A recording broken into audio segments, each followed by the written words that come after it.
ಈ ಜನುಮವೇ ದೊರಕಿದೆ ರುಚಿ ಸವಿಯಲು. ಈ ಜಗವಿದೆ ನವರಸಗಳ ಉಣಬಡಿಸಲು.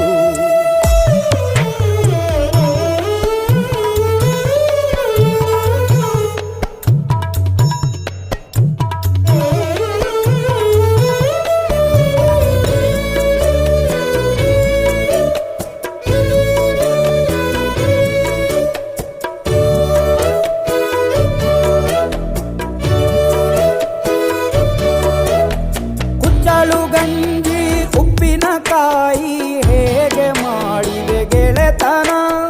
ತುಪ್ಪಕ್ಕೆ ಬಿದ್ದ ಹೋಳಿಗೆ ಗೀಗ ಬೇಕು ಮಾವಿನ ರಸಾಯನ.